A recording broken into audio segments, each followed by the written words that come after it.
আজকে গেলাম অনু বান্ধবীর বিয়েতে। হ্যাঁ বন্ধুরা, আর গিয়েই তো দেখছি রাজু ফটো তুলতে ব্যস্ত অনুর সাথে। তো আমরাও একটু মজা করছিলাম আর রিঙ্কির সাথে দেখা হয়ে গেল গিয়ে। আর এই পাশে সাজিয়েছিল ছাদনাতলা, আর ডেকোরেশনটা দেখো কতটা সুন্দর লাগছে। ছাদনাতলার ডেকোরেশন তো কমপ্লিট, আর এই পাশে কত স্টল বসছে সেটা আগে দেখে নাও। তো আমরা একটু বসে বসে আবার ব্যালকনিতে আড্ডা মারছিলাম, আর এদিকে পূজার সাথে দেখা হয়ে গেছে আর রাজুর সাথে দেখা হয়ে গেছে। ওদের সাথে একটু হাই হ্যালো করে চলে গেলাম একটু ভুড়ি ভোজের দিকে। তো চলো এখন দেখা যাক ফুচকা কে কত খেতে পারে। বিয়ে বাড়িতে এসছি, ফুচকা না খেলে হয়, তাই বন্ধু বান্ধবীরা কিন্তু সবাই বসে পড়েছি ফুচকা খেতে।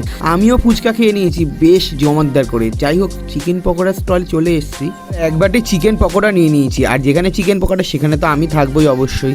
আর এখানে চলে এসেছি একটু মকটেল স্টলে, আর এখানে শেক চলছে। দেখো পুদিনা দিয়ে দিয়েছে, লেলে পুদিনা, আর কি দেখো আছে সোডা দিয়ে দিল। মকটেল তো কমপ্লিট হয়ে গেছে আর আমাকে এক গ্লাস দিয়ে দিল। দেখো কতটা সুন্দর করে গার্নিশিং করে দিয়েছে। আর যাই হোক, মকটেলটা কিন্তু দারুণ খেতে। তারপরে আবারও চিকেন পকোড়া খেয়ে নিয়েছি। ওরে সর্বনাশ, আমার তো পেট পুরো ফাঁকা হয়ে যাবে আর ভরি ভোজে একদম আর খেতে হবে না। তারপরে চলে আসি আমি আইসক্রিম স্টলে, আর আইসক্রিম স্টলে এসে পূজা দেখছি আইসক্রিম নিয়ে নিয়েছে আর আমিও একটা নিয়ে নিয়েছি।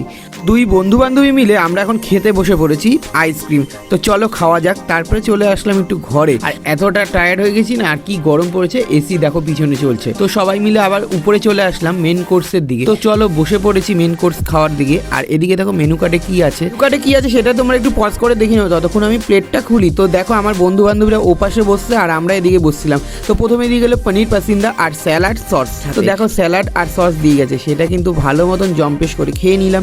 আর কিন্তু পনির পাসিন্দা বেশ পছন্দের, তো চটপট করে খেয়ে নিলাম। আর এদিকে ওরাও খেতে ব্যস্ত, পাশে আমি একাই বসছিলাম। যাই হোক, ডাল পুরির সাথে আমি এখন চানা মশলা খাই, আর ডাল মাখনি দিয়েছিল।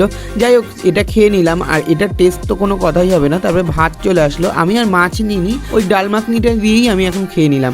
তারপরে চলে আসলো ফ্রাইড রাইস, আর অল্প করে নিয়েছে, আর 2 পিস চিকেন কষা। তো এটা দিয়ে ভালো মতন খেয়ে নিলাম। আর দেখো মাংসের পিসটা দেখে নাও, তো জিভ দিয়ে জল বেরোচ্ছে যখন এডিট করছি। তো যাই হোক, তারপরে চাটনি চলে আসলো আর পাঁপড় চলে আসলো, আর তারপরে চলে আসলো চাপ সন্দেশ। রসগোল্লাটা দিয়েছিল, আমি আর নেইনি।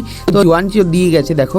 আর বান্ধবীর বিয়ে বলে কথা, জমিয়ে না খেলে হয়, তাই ভালো মতন চম্পেশ করে খেয়ে নিলাম। আর আমি এখন খেয়ে দিয়ে পুরো একদম পেট ভরে টায়ার্ড হয়ে গেছি। নিচে চলে আসলাম, এদের আসার পর দেখি বরের গাড়ি চলে এসছে, সেটা ব্যালকনির দিয়ে একটু ফুটেজটা তুলেছিলাম। এদের বিয়ের লগ্নটা কিন্তু অনেকটাই রাত্রে ছিল, যার জন্য বর দেরি করে এসছে। বাই দ্য ওয়ে, আমরা এখন বাড়ি যাই, দেখা হচ্ছে পরের ব্লগে। Tata bye.